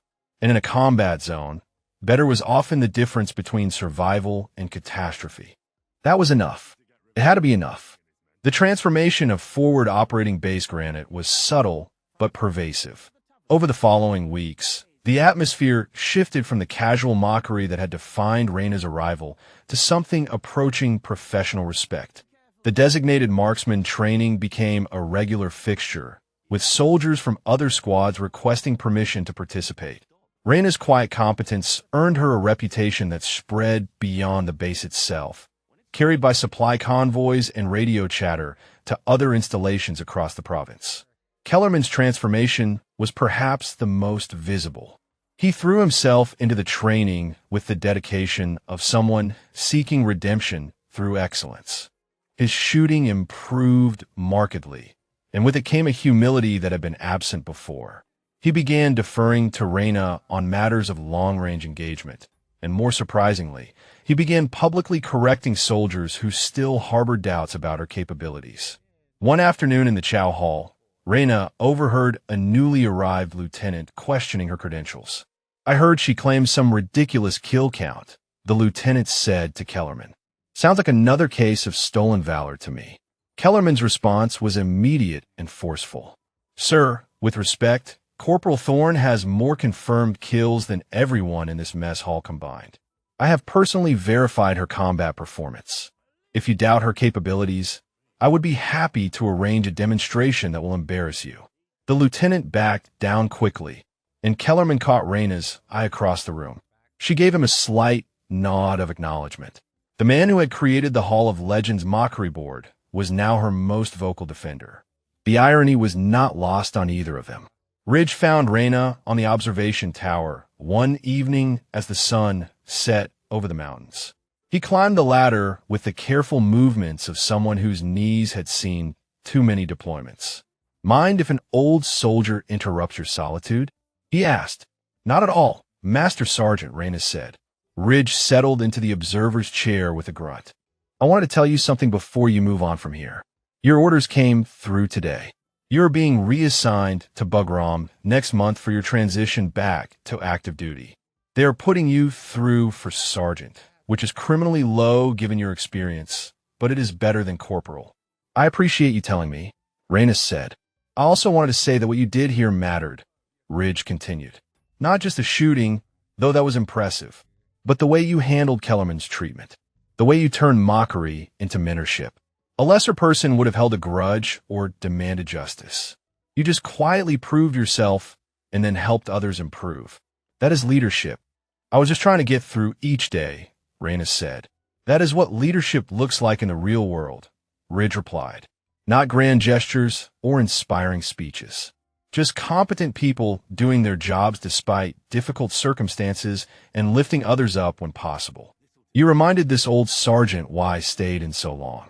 To work with people like you.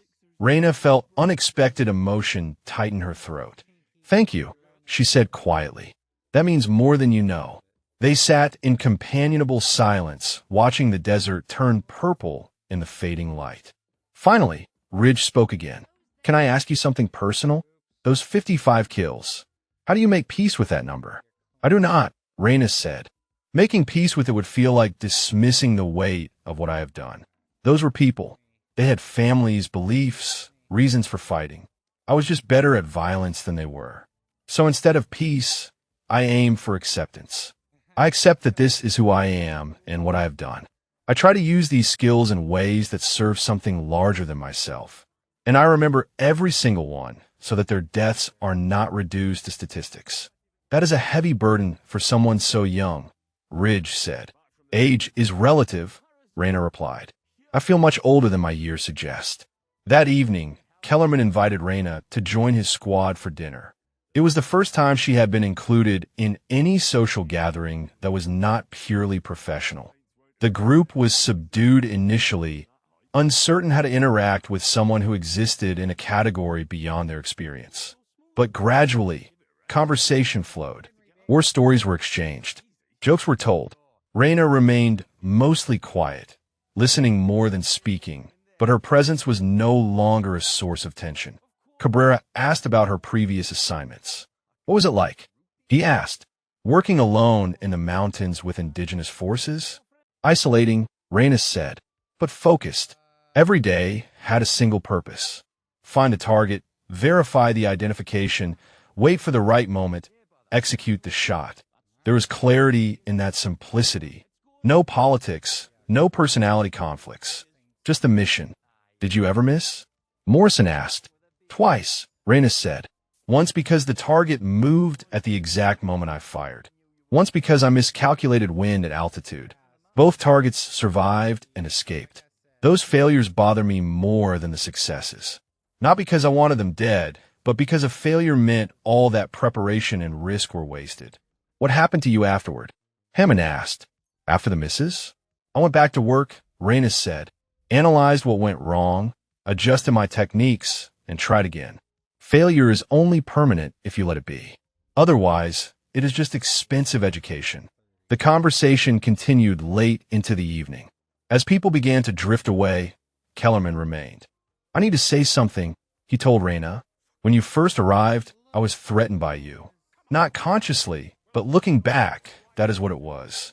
You represented something I did not understand and could not control. So I tried to diminish you to make myself feel superior. That was cowardice dressed up as skepticism. You already apologized, Rhaenys said. I know, Kellerman replied, but I wanted to thank you as well. For not just accepting my apology, but for actually helping me become better. You could have refused to train me. You had every reason to, but you did not. That showed character I aspire to. We all have moments we regret, Rhaenys said. What matters is what we do afterward. You chose to learn and grow. That takes courage too. Kellerman stood to leave, then paused. For what it is worth, I will never forget what you did during that engagement. The way you stayed calm while the radio was chaos. The way every shot counted. That was the most professional performance I have ever witnessed. After he left, Rhaena remained in the empty chow hall for a few minutes, processing the evening. The journey from mockery to respect had been long and uncomfortable, but had also been instructive. People feared what they did not understand. They diminished what threatened them. But given time and evidence, most could overcome their prejudices and grow. Not everyone, but enough to matter. She walked back to her quarters under a sky full of stars. In a month, she would leave this base and these people behind. New assignments awaited, new challenges and new burdens to carry. But she would take with her the knowledge that even in difficult circumstances, with hostile reception and constant mockery, competence and character eventually prevailed. Not through confrontation or demands for respect, but through quiet consistency and the willingness to help others even when they had not earned it. That was the lesson Forward Operating Base Granite had taught her. And it was a lesson worth remembering as she moved forward into whatever came next. The morning of Rhaena's departure arrived with the same relentless sun that had marked every day at Forward Operating Base Granite. She packed her equipment with the methodical precision that had become her signature, each item checked and secured in its designated place. The modified rifle went into its case. The spotting scope wrapped carefully in protective foam. The notebooks filled with calculations and observations stacked in waterproof containers. 3 months of her life reduced to duffel bags and hard cases. Lieutenant Holloway found her in her quarters as she was doing a final sweep. Your transport leaves at Onenhundred, he said, but I wanted to speak with you before you go. Yes, sir, Rhaena said.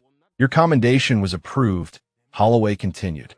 Bronze Star with Valor device for your actions during the engagement. It will be processed through Bagram and should catch up with you at your next duty station. He paused.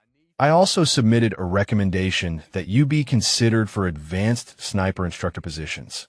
Someone with your skills and teaching ability should be developing the next generation, not just executing missions. I appreciate that, sir, Rhaenys said. Holloway extended his hand.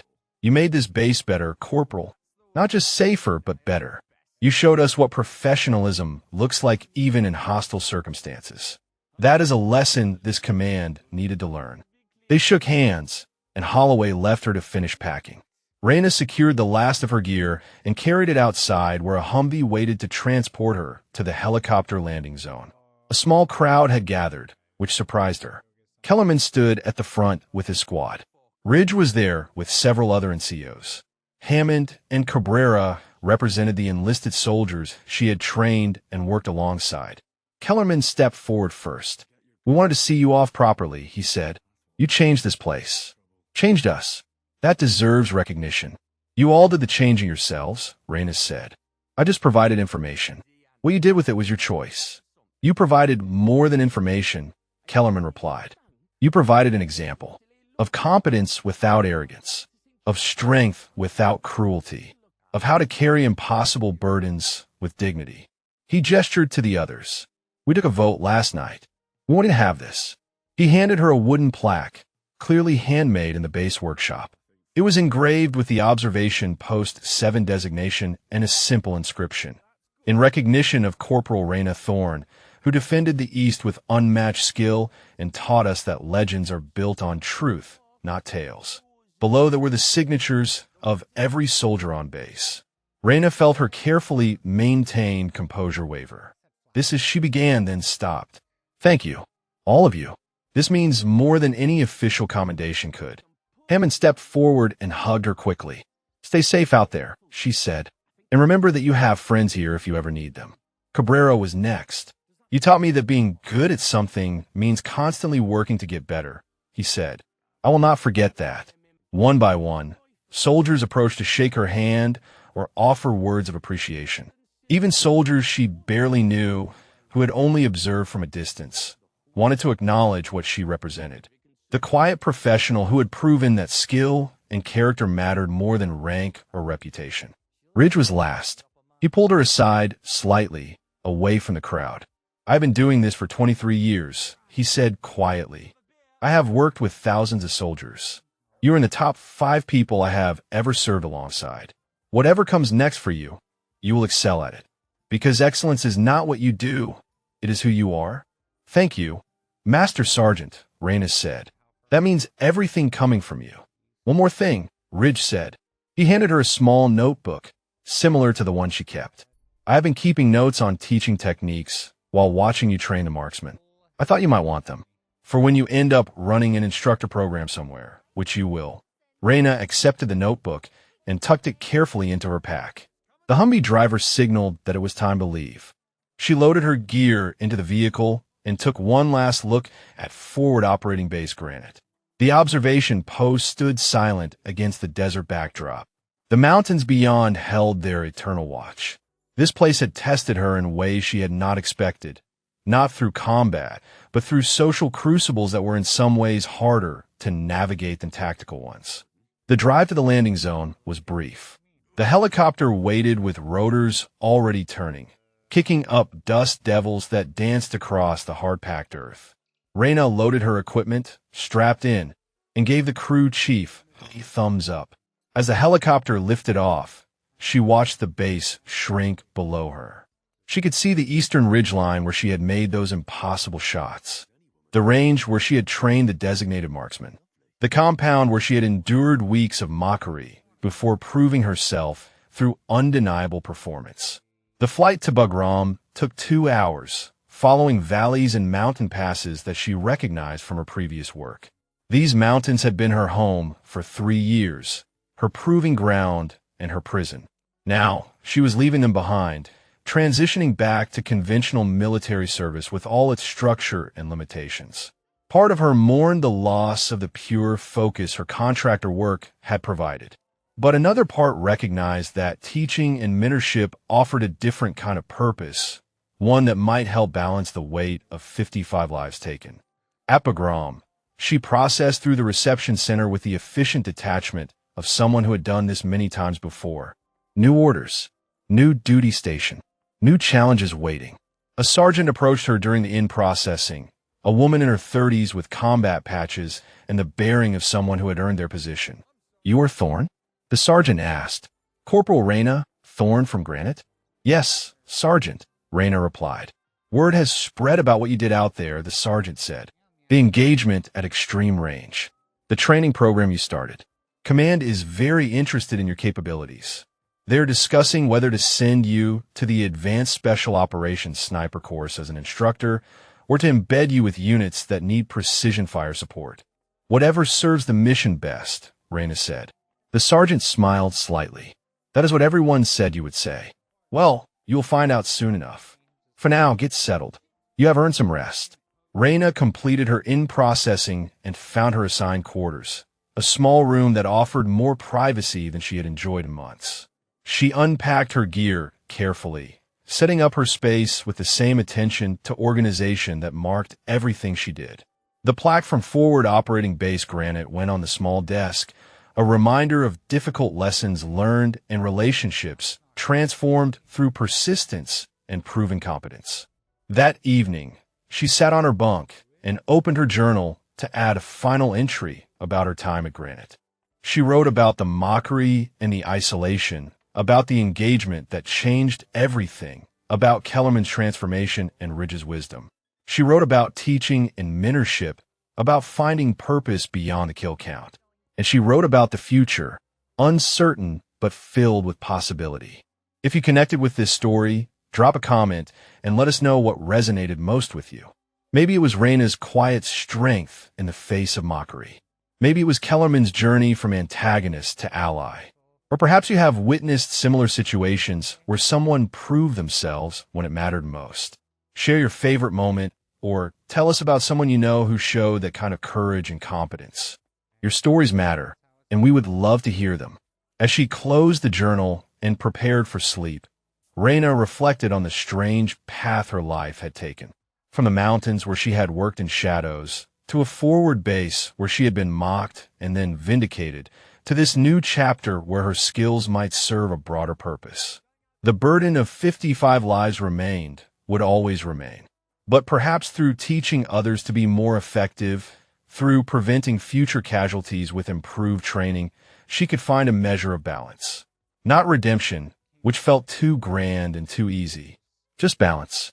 The weight of what she had taken matched against the lives she might save through the knowledge she could share. It was enough. It had to be enough. And as sleep came, bringing with it the familiar dreams of distant mountains and the faces of those she had eliminated in the name of mission success, Reyna Thorne allowed herself to believe that the next chapter might be slightly lighter than those that came before. Not easy, never easy, but perhaps meaningful in ways that justified the cost she had paid to acquire these terrible and necessary skills.